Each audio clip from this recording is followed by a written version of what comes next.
안녕하세요. 오늘 이 영상 끝까지 보지 않으면 여러분들은 앞으로 3년간 매달 수십만 원씩 더 내게 될지도 모릅니다.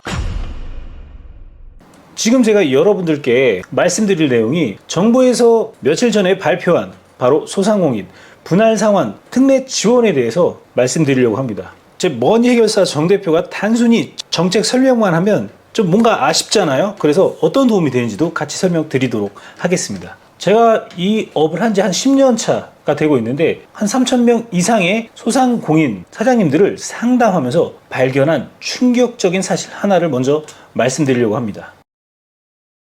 97% 이게 무슨 숫자인지 아십니까? 제가 상담한 소상공인 사장님들 중에서 정부 지원을 제대로 활용하지 못해서 손해본 분들의 비율이라고 좀 보시면 좋을 것 같습니다. 작년에 제가 상담한 김 사장님의 경우를 한번 보겠습니다. 치킨집을 운영하시는데 코로나 때 받은 대출이 월 상환금이 280만 원 정도였거든요. 그런데 이분이 저한테 오신 거는 이미 6개월이 지난 후였습니다.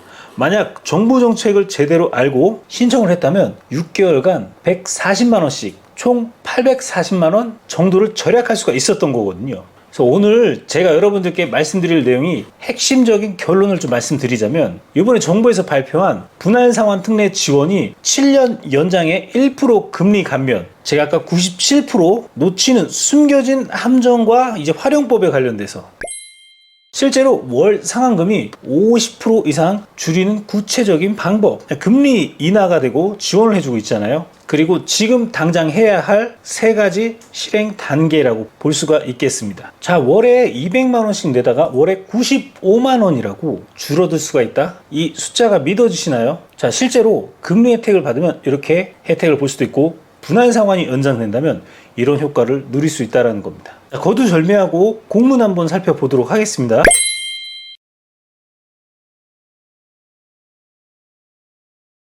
자, 한번 공고문 한번 봐볼게요. 이 공고에 보면은 코로나19 피해 소상공인 분할상환 특례 지원 공고라고 나왔죠. 자, 소상공인 정책자금 직접 대출을 이용 중인 소상공인 중에 코로나19로 인해서 경영애로 여파가 현재까지 지속되는 소상공인 대상으로 월별 원리금 상환을 부담을 완화하고자, 야, 이거 뭐 다 해당되겠는데요. 코로나 때 받으신 분들 굉장히 많잖아요. 그래서 소상공인 분할상환 특례 지원이라고 공고가 발표한다 라는 내용이죠. 그럼 주요 내용을 한번 살펴볼게요. 자, 여기서 포인트는 분할상환 특례 지원이라고 요거 보이시죠? 자, 금리적인 혜택 지원이고 금년도 한해서 운영되는 한시적 사업이다. 정책자금 상환 연장, 이거는 내년부터는 요것만 지원해준다. 상환 연장만.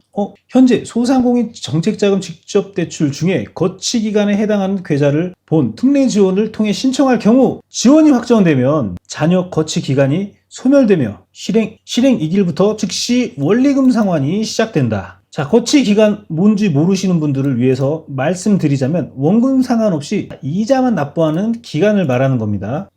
이 본 제도를 통해서 통합 실행된 계좌는 그 이후에 원상복구가 불가능하니 이에 유의해서 신청을 해 주시길 바란다. 제도 구조상 총 상환 기간이 늘어나서 만기까지 납부하는 이자 총액의 본 지원 전환 스케줄 대비 증가가 될 수 있다는 점을 유의해 주시길 바란다. 이자가 좀 더 늘 수가 있다라는 거죠. 기간은 길어지지만. 네. 자, 여기 사업 목적에 보면 결국 직접 대출, 코로나19 때 받은 대출 상환 기간 연장 금리 감면.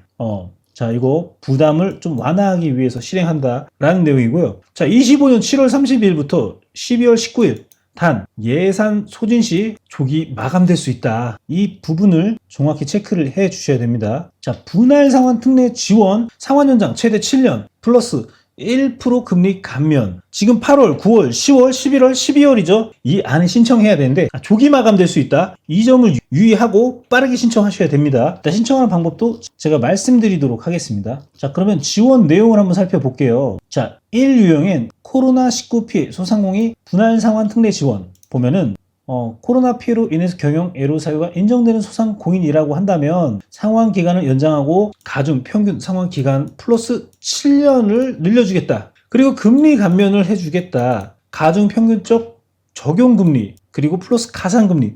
이 가상금리라는 게 있죠. 하지만 이게 1% 마이너스가 있다. 이 가상금리가 높으면 야, 이것도 말짱 꽝일 수가 있겠죠. 이게 기간에 따라서 올랐다가 내렸다가 올랐다가 하는데 어쩌면 1%를 감면시켜 준다고 하더라도 내가 상환 기간이 길다고 한다면 손해볼 수도 있다라는 판단이 드네요.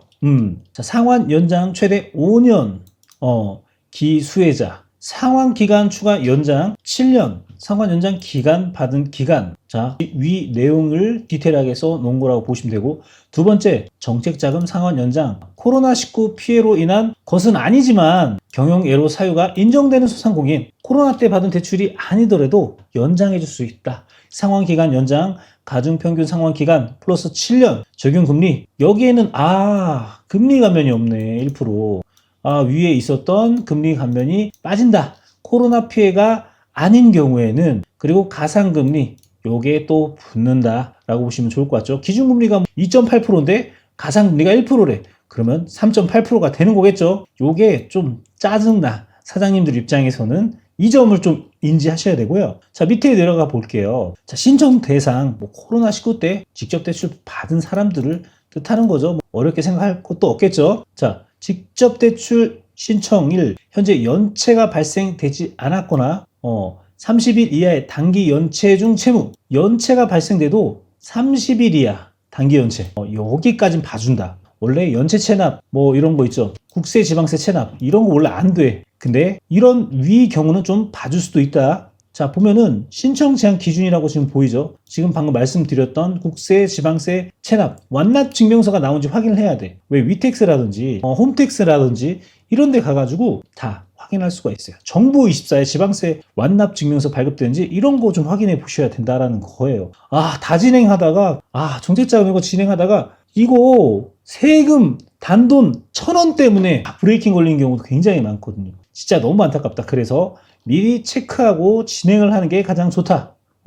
자, 여기에 신청 제한 기준 한번 자세히 읽어보시면 좋을 것 같습니다. 신용에 문제 있는 채무 불이행자 이런 거 당연히 안 되죠. 개인회생, 파산 면책, 신용회복 지원 이런 거 안 된다. 그리고 정책자금 대출금을 30일 초과 연체 중인 대표자, 소상공인 정책자금 연체를 말하는 거예요. 30일 초과. 이러면 당연히 안 되지. 그리고 금융기관 대출금이 현재 연체 중인 경우 이거 당연히 안 되는 게 맞죠. 그리고 압류, 가압류 내 부동산에 걸려 있을 경우 이게 왜 그러냐면 우리가 정책자금을 진행할 때 바로 내가 갖고 있는 등기부등본이 들어간단 말이에요. 이 자산, 뭔가 건물이 있거나 자가 주택이 있거나 공장이 있거나 이런 거 등기부등본을 다 보거든요. 그리고 휴폐업 중인 경우 당연히 안 되죠. 그리고 사업자 등록증상 대표자가 아닌 경우, 지분율이 낮다라던가 이게 말이 안 되는 경우를 뜻하는 겁니다. 자, 첫 번째 유형 코로나19 피해 소상공인 분할 상환 특례라고 성전 요건에 보면은 소상공인 2020년 4월부터 25년 6월 중에 영업한 소상공인 중에 코로나19 피해를 받고 경영애로 사유에 해당되는 여기 사항 중에 한 개 이상 해당되는 자를 뜻합니다. 자, 매출 감소자 20년, 23년 중 연말 매출액 대비 24년 매출액이 감소한 경우 이거는 거의 해당되지 않는 경우가 많겠죠. 그리고 다중채무자 요거 많겠네. 코로나19 기간에 당연히 어려우니까 대출이 하나밖에 없는 사람이 어딨어. 당연히 한 개 이상 있겠죠. 자, 그러면 신용이 같이 내려가게 됩니다. 중저신용자로 나이스 등급 839점 이하로 내려갑니다. 4등급 정도 이 기준으로 보시면 되고, 그리고 부실징후, 소진공에서 부실징후를 포착해서 자체 모니터링 중인 업체. 자, 그리고 두 번째 유형은 정책자금 상환 연장, 코로나19 피해로 인한 경영애로 사유에 해당이 되지 않는 자로 이 아래에 해당되는 자. 근데 보면은 매출 감소자 여기 있죠. 자, 전기, 월, 분기, 반기 중 택 하나 해서 대비 매출액이 감소한 경우, 매출액 감소됐으면 다 지원해준다. 그리고 다중채무자, 이거 어려운데 대출 하나만 쓰고 있는 사람은 아예 없을 거다. 자, 지원 내용을 한번 살펴보자면 상환 연장 신청 계좌, 이 직접 대출, 상환 기간과 플러스 최대 7년, 84회 통합 계좌를 운용하겠다. 계좌를 따로 만든다는 이야기고 그쪽으로 통합으로 개설하고 관리하겠다. 라는 내용으로 판단이 돼요. 맞네요. 상환 기간 연장 중에 대출 계좌를 개설한다. 여기 두 가지로 또 나뉘네요. 자, 상환하는 계좌는 필수적으로 만들어야 되고, 그리고 거치하는 계좌 선택이다. 라고 나눠져 있어요. 이 거치하는 게 통합 요청 불가. 상환 확정 이후에 재신청 또는 통합 요청이 불가하다. 제가 이 공고문을 저희 네이버 카페를 통해서 업로드를 해 놓을 테니까는 한번 살펴보시면 좋을 것 같아요. 또 저희 네이버 카페 잘 모르시는 분들이 있을 수도 있기 때문에 지금 당장 한번 업로드를 좀 해드리는 방향으로 가겠습니다. 보면은 네이버 카페에 가면은 머니 해결사라고 검색을 해주시면 여기 보이시죠? 뭐 카페명으로 해도 되겠죠? 카페명. 자, 머니 해결사. 자, 들어가서 여기서 제가 지금 업로드 하는 걸 보여드릴게요. 소상공인진흥공단, 소상공인 정책 자금이니까. 자, 볼게요. 글쓰기. 이 공고문을 보고 내가 디테일하게 해당되는지 확인하고 신청하시면 좋을 것 같아요. 신청하는 방법까지 제가 다운로드 받아놓은 걸 바로 업로드 해드리도록 하겠습니다. 자, 친절하게 복사해서 등록. 자, 등록해놨어요. 저희 카페 회원 가입하고요. 여기 등업 인사하잖아요. 그러면 자동으로 등업이 되거든요. 그 다음에 여기 소상공인 진흥공단 여기 오셔가지고 지금 방금 올렸잖아요. 여기 들어와서 다운로드 받으셔서 잘 보시면 좋을 것 같아요. 자, 이어서 한번 볼게요. 자, 지원 내용에 상환 연장 신청 계좌 직접 대출의 가중평균 적용금리 플러스 가상금리, 이 가상금리 때문에 기간이 길어지면서 부담될 수가 있다. 네, 마이너스 1% 감면 지원을 해준다. 감면 기간은 연장된 총 상환기간 만기일까지 적용시켜준다 라는 내용이에요. 자, 상환기간과 평균 금리 산출 예시가 나와 있죠. 이거 한번 살펴보시고요. 자세하게 보시고 내가 어떤 혜택을 볼 수 있는지 한번 살펴보시면 좋을 것 같아요. 자, 상환 연장 기수혜자 최대 5년 이런 분들이 신청할 경우 코로나19 피해로 인해서 경영예로 여부 심사하기 위해서 신청 시점 기준 심사로 진행한다. 상환 기간 최대 7년 범위로 연장을 해준다. 뭐 1% 감면 똑같죠. 내용 똑같으니까 한번 살펴보시고요. 밑에 내용도 비슷하다 라고 보시면 좋을 것 같고요. 자, 예시 케이스도 밑에 나와 있습니다. 이런 걸 신청하고 나서 또 경영 정상화 가능성이 높다고 되는 소상공인은 경영 지속보다 폐업이 필요한 소상공인, 이런 걸 경영 안정 컨설팅을 이 소상공인 진흥공단에서 또 지원을 해주고 있습니다. 이런 거 관심 있는 분들은 한번 살펴봐 주시고요. 자, 정책자금 사이트에서 신청할 수 있습니다. 이것도 모르시는 분들이 있을까봐 제가 여기에 카페에 업로드 다 해놨거든요. 이거 살펴보시면 좋을 것 같아요. 그럼 신청 가이드라고 이 다운로드 파일이 있더라고요. 한번 같이 한번 살펴볼까요? 자, 코로나 피해 19 소상공인 분할 상환 특례 제도 신규 신청 가이드. 자, 코로나19 피해 소상공인 분할 상환 특례 신청 시 심사 과정을 거쳐서 지원 대상이 확인이 되고 승인이 된다 라는 거예요. 신청만으로 자동으로 지원되는 제도가 아니다. 심사가 최장 1개월 이상 소요될 수가 있다. 요즘에 한 번 신청하면 굉장히 오래 걸리더라고요. 이게 왜 그러냐면 신청 업체 사장님들은 너무 많고 자영업이든 일반 중소기업이든, 근데 해당 공단의 이 심사관들, 이 업무 처리하는 대리, 과장 여러 가지 있을 거 아니에요. 그런 분들이 턱없이 부족한 상황이라고 합니다. 그래서 시간이 좀 오래 걸린다고 보시면 좋을 것 같고요. 기존의 정책자금 상환 기간이 상환 연장이 5년 정도 부여된 업체는 2년만 추가해서 부여를 더 해주겠다. 기존에 받았었으니까 더 유예는 또 안 해준다. 그냥 감면시켜주면 너무 좋은데, 그쵸? 그리고 1% 감면 적용을 시켜준다. 금리 감면 산정이 되면. 그런데 기존 정책자금 상환 연장 적용 금리가 1.2% 활용할 경우라면은 마이너스 1%라면 0.2% 적용. 오, 대박. 맞죠? 자, 코로나19 피해 소상공인 분할 상환 특례 지원 대상이 아닌 것으로 심사되면 그냥 상환 연장 제도에 대해서만 인정이 되고 금리 감면은 되지 않는다. 여기가 좀 헷갈리죠. 상환 연장 또는 분할 상환 특례 제도의 심사 결과를 승인받아 새로운 상환 스케줄이 생성되어 활용 중인 경우 신청에 포함되지 않았던 공단 대출 계좌 연장 제도 추가 신청이 제한된다. 거치 기간 제외 계좌 제도 지원 이후에 신규 대출 등 이미 통합된 계좌 전액을 상환하기 전까지 추가 상환 기일이 추가 지원은 불가능하다. 자, 이런 내용을 인지해 주시고요. 그리고 신청 소상공인 정책자금 사이트 들어가야겠죠. 자, 또 잘 모르실까봐 저도 들어왔습니다.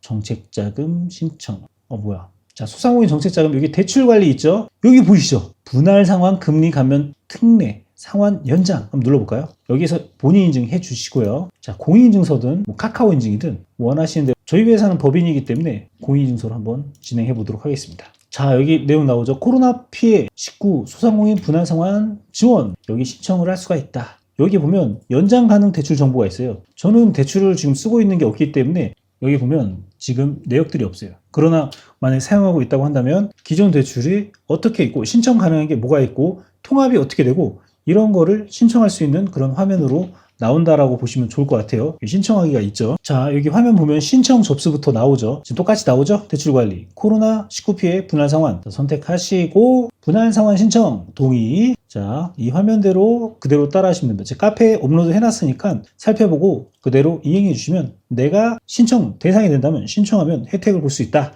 라고 보시면 좋을 것 같고요. 여기 대출 정보 나오죠. 바로 기존에 쓰고 있던 거 3천만 원 전통시장자금 쓰고 있다. 2%대 맞죠? 자, 희망대출 1%대, 저신용 융자 1.5%대 고정금리 다 써있죠. 이런 거를 어떻게 상환 연장할 건지에 대해서 내가 선택을 한다면 이런 거를 기간을 좀 길게 하면서 연장할 수가 있다. 그런데 이 자녀 기존에 5년 정도 사용하고 거의 상환 기간이 도달했다면 이게 뭐 7년까지 연장되는 게 아니라 남은 기간 7년 안에 바로 2년만 연장되고 뭐 이렇게 된다라는 거죠. 그래서 원리금 상환에 포함이 될 수가 있으니 이런 거 생각해서 신청을 해야 된다라고 보시면 됩니다. 자, 이거 신청하고 본 지원 결정 시 약정 실청 이걸부터 원리금 상환이 시작되고 그리고 되돌리는 것은 불가능하니 신청에 주의하셔라. 그래서 내가 어떤 게 유리한지 체크하셔서 진행하셔야 된다. 여기 보면 연체 계좌를 또 볼 수가 있어요. 연체 일수가 이렇게 나오죠. 51일, 14일 이게 내가 모르고 그냥 연체하고 있었다면 이것 때문에 신청이 불가능할 수가 있다는 거예요. 꼭 여기 끝에 연체 일수를 확인해 주시고요. 신청 접수라고 신청하기를 하면 이런 화면이 나온다. 자, 다음 단계 눌러주시고 네, 여기 PDF 신청 가이드를 잘 살펴보시고요. 본인 인증하고 그 다음에 요거 자가 진단 체크리스트 아니요 거의 대부분 눌러야 되겠죠. 대표자명 자택 주소랑 정보 쓰시고요. 그리고 이제 본점 주소랑 쓰시고 사업 현황, 사업 계획서를 써야 되는데 이것도 뭐 일반 소상공인 정책자금 같이 기업 현황 및 제품 경쟁력 그리고 경영애로 사유, 주요 매출처, 재무상황, 시장성, 기술성 다 써야 되네. 사업 계획서. 그렇군요. 이런 것 때문에 소상공인 이 사장님 대표자 분들이 굉장히 어려워하시는 분들 많거든요. 이런 게 또 똑같이 써야 됩니다. 그리고 업로드 다 하고 최종 제출을 하면은 분할 신청 완료, 기간 연장 완료 이렇게 된다. 근데 이거 신청하고 무조건 전환되는 게 아니라 심사 승인을 받아야 가능하다. 라는 점 체크해 주시고요. 다시 한번 네이버 페에서 머니해결사 정 대표 검색해서 들어오셔서 소상공인 진흥공단 여기에 제가 맨 위에 코로나19 피해 소상공인 분할 상환 특례 지원 제도 파일 다 업로드 해놨거든요. 필요하신 분들은 여기 와서 살펴보시고 신청해 보시길 바랍니다. 제가 요즘 대표자들을 만나다 보면은 되게 좀 안타까운 이런 상황들이 많아서 이거는 꼭 얘기를 해드리고 싶어서 말씀드리는 건데요. 진짜 요 주변에 자영업 하시는 대표님들, 사장님들 보면은 진짜 자영업 같은 경우 일찍 오픈하시는 분들 보면 매일 새벽 5시에 일어나가지고 밤 12시에 들어오거나 새벽에 집에 들어오거든요. 근데 문제는 뭐냐면 뭐 배달 수수료니 인건비니 월세니 각종 관리비니 이런 거 다 나거나 통장 잔고가 늘 마이너스라는 거예요. 제가 어제 상담한 분 이야기인데요. 40대 남성분 족발집을 7년째 운영하고 있는데 진짜 만나는데 눈물을 글썽이시더라고요. 저한테 하는 얘기가 정 대표님 저는 진짜 열심히 사는데 왜 이러는 건지 왜 이렇게 되는 건지 잘 모르겠다고. 이게 바로 우리 소상공인들이 직면한 불편한 진실이거든요. 이 통계청 자료에 따르잖아요. 2024년 소상공인 평균 월 수입이 세해 전 240이라고 합니다. 세금 내기 전이에요. 자, 여기서 대출이자, 임대료, 인건비, 세금 빼면 실제 소득은 월 80에서 120만 원 수준이라고 합니다. 그런데 더 충격적인 건 이겁니다. 한국은행 발표에 따르면 소상공인 대출이 평균 금리가 5.8%라고 합니다. 2024년 정부 대안 프로그램을 통해서 최대 5%까지 금리를 낮춰준다고 했지만 정작 이런 혜택을 받는 분들은 전체 한 15%도 안 된다는 거예요. 이게 굉장히 좀 안타까운 게 첫째는 정보를 몰라서이다. 정부에서 발표는 하지만 복잡한 공문과 어려운 용어로 되어 있기 때문에 사장님들이 볼 시간도 없고 이해할 수도 없다는 거예요. 그리고 두 번째는 시간이 없어서이다. 매일 가게 운영하기 바쁜데 언제 이런 정보를 찾아보고 신청을 해요. 세 번째, 귀찮아 못할 것 같아. 그냥 두려워. 어떻게 신청해? 사업계획서 써야 된다며? 그리고 혹시 매출이 높고 세금이 많이 나오는 사업자는 괜히 신청했다가 세무조사라도 나오면 어떡하지? 더 복잡해지면 어떡하지? 이런 걱정 때문에 포기 많이 하시거든요. 이게 진짜 너무 안타까운 거예요. 대부분 이걸 모르고 그냥 지나가거든요. 제가 실제로 한번 상담을 하고 데이터 조사를 좀 해봤더니 코로나 이후에 소상공인 지원 정책이 총 47가지가 나왔다. 하지만 실제로 혜택을 받은 사업자가 전체 23%에 불과하다고 합니다. 나머지 77%는 그냥 모르고 지나간다는 거예요. 이게 바로 좀 안타까운 현실 중에 하나이고요. 그리고 물가가 너무 올라서 세금이 너무 많이 나가서 인건비도 많이 나가서 그럼 정부 지원이라도 잘 받아서 조금이라도 챙겨야 되는데 이런 걸 놓친다는 거예요. 예전에 그 부산에 분식집 운영하시는 박 사장님이라고 있거든요. 코로나 때 받은 대출이 한 3억 원 정도 돼요. 사원 월마다 하는 금액이 320만 원 정도였거든요. 매출은 월 600만 원 정도인데 임대료가 120만 원, 인건비 180만 원, 원재료비가 200에서 300만 원, 실제로 빼고 남는 건 마이너스 아니면 50만 원 정도? 근데 대출 상환액이 320만 원이니까 매달 200에서 300이 모자랄 수 있는 상황이 오는 거죠. 결국 다른 곳 대출을 받고 이자로 또 대출을 받고 악의 악순환의 연속이다. 그래서 제가 이런 걸 도와드려서 정부 정책을 활용해서 이 상환 기간을 7년간 연장하고 금리를 1.8% 낮춘 결과로 월 상환액이 135만 원 정도로 줄어들었다. 매달 185만 원 정도를 절약하게 된 거죠. 그래서 이런 손익분기와 내가 지금 어떻게 정부 정책을 활용할 수 있는지 이런 걸 좀 생각하면서 사업을 운영하시길 바라겠습니다. 자, 여기까지 공고문을 함께 살펴봤는데요. 여러분들 해당되신다고 한다면 제가 지금 말씀드린 방법으로 분할 상환을 신청해 주시길 바랍니다. 최근에 비탄감 제도라는 게 있었잖아요. 내가 적용돼서 이런 게 해당되면 너무 좋지만 안 되면 어쩔 수 없이 분할 상환 제도 그리고 연장 제도에 대해서 변경 신청을 해서 내가 그런 장기적인 대비와 혜택을 누리시길 바랍니다. 여기까지 머니 세금 해결사 정 대표였고요. 다음에 더 좋은 콘텐츠로 다가오도록 하겠습니다. 감사합니다. 이번 영상을 만든 PD가 추천하는 영상도 보고 가세요. 머니 해결사의 다른 영상도 즐기시려면 구독 버튼을 꼭 눌러주세요. 이번 영상을 만든 PD가 추천하는 영상도 보고 가세요. 머니 해결사의 다른 영상도 즐기시려면 구독 버튼을 꼭 눌러주세요.